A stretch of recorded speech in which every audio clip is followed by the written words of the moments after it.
Cordial saludo. En esta ocasión, en la asignatura de enfoques filosóficos de la educación, vamos a hablar sobre la educabilidad. Entonces, la educabilidad es la potencialidad, plasticidad o ductibilidad de un ser humano para ser educado, o sea, de incorporar conocimientos o aprender a través de sus capacidades y habilidades con el fin de perfeccionarse de modo individual y social. Para que la educabilidad pase de esa potencia al acto, para que el sujeto logre efectivamente aprender, se necesita además de la influencia de un agente educador, que sea el estímulo para crear estructuras mentales y de pensamiento cada vez más complejas dentro de un lugar y una época determinada, de acuerdo como lo establece la revista La Guía 2000.com. 3. La educabilidad entonces cumple con dos elementos fundamentales. El primero es un propósito de la educación y el segundo es una condición del ser. Esa situación del fundamento ontológico dentro del individuo, el ser en cuanto al ser, en su condición de ser, que aprende. El propósito entonces de la educación busca desarrollar un ámbito de comunicación con el saber y con los demás. La interacción que se desarrolla al momento de construir los conceptos, los aprendizajes y la relación que se desarrolla con las demás personas a través de una pedagogía activa, como podríamos decir nosotros, una dinámica en el desarrollo de procedimientos intelectuales. Ahora tenemos que la condición del ser permite estimular la estructura cognitiva durante el proceso de enseñanza-aprendizaje como un mediador para trascender, que tiene un componente de carácter axiológico y conceptual que nos lleva a dos elementos importantísimos. La adaptación social que desarrolla el individuo con sus preconceptos al vincularse a un contexto social y el desarrollo de la personalidad, que va acuñando una serie de modelos que observa y que interioriza e interpreta el individuo para poder comportarse de manera individual y de forma social ante las demás personas. Se establece aquí el positivismo pedagógico, se incorpora allí porque interviene el medio ambiente, y en esta estructura aparecen dos campos interesantes, conceptuales, lo psicológico y lo sociológico. Desde el concepto de psicología decimos que usa un aprendizaje por aspectos externos, lo que acuña la persona para desarrollar su personalidad, y la sociología que nos dice la personalidad es adquirida por condicionamiento social, por modelos sociales de comportamiento. Entonces hay una correlación entre la sociología y la psicología muy interesante dentro del positivismo pedagógico. Pero ¿qué nos lleva a ese positivismo? Se alcanzan los objetivos a través de docentes idóneos, se tiene que buscar unas personas preparadas que permitan a la persona trascender, y se restringe el fracaso por no observarse la relación entre el comportamiento individual y las metas del grupo. Miren en esta parte cómo hacemos nosotros un tránsito desde esa cultura axiológica y conceptual al desarrollo de generar un positivismo pedagógico en términos del proceso de educabilidad. Pero ya hicimos este tránsito en este costado. Ahora observemos nosotros qué ocurre hacia el lado izquierdo.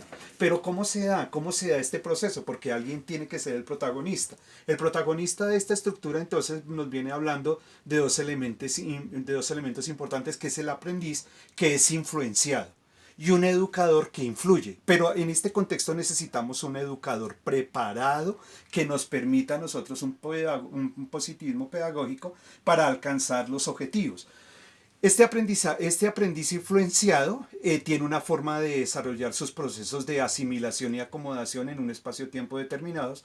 O sea que el aprendizaje que se desarrolla en este aprendiz influenciado tiene una historia, un carácter de época, en el momento en que se desarrollan los procedimientos evolutivos en el término fisiológico y también en el término conceptual, que favorece la modificabilidad estructural cognitiva y la plasticidad cerebral.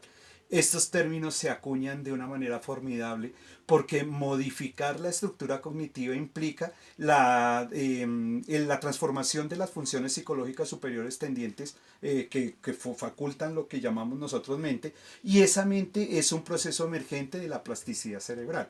Entonces tenemos nosotros que tiene en cuenta la complejidad biológica, que es única en cada individuo, y la cognitividad, que también es única en la forma en que el individuo aprende.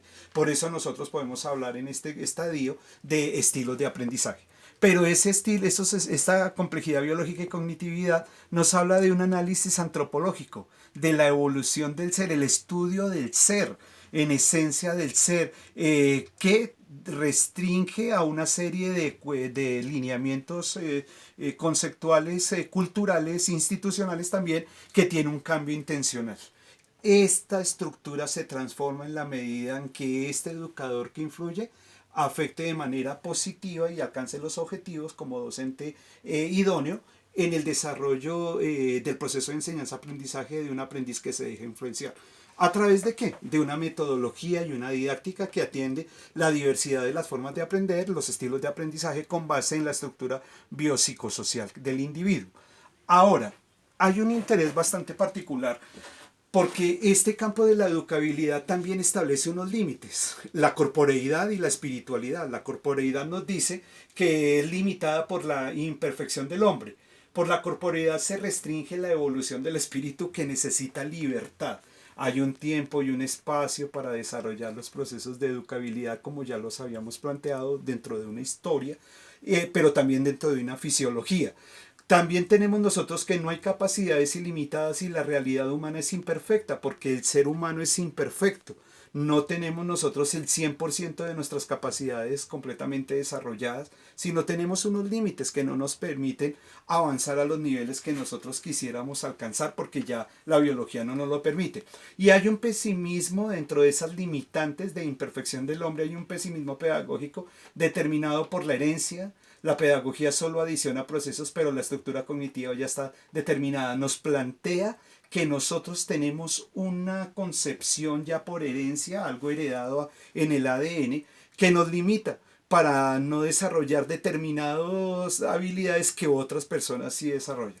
Entonces, el contexto de la educabilidad nos viene mostrando a nosotros desde esta línea roja que es limitada por la imperfección del hombre, pero la educabilidad también se marca como algo personal, dentro de esas dimensiones personales, intencionales, dentro de una dinámica que interioriza influjos y necesaria para la autorrealización, pero como ya hemos comentado, se requiere de analizar la diversidad de las formas de aprender, que nos hace reflexionar sobre el pesimismo pedagógico, pero que es la realidad que nosotros tenemos en cada una de las personas que educamos.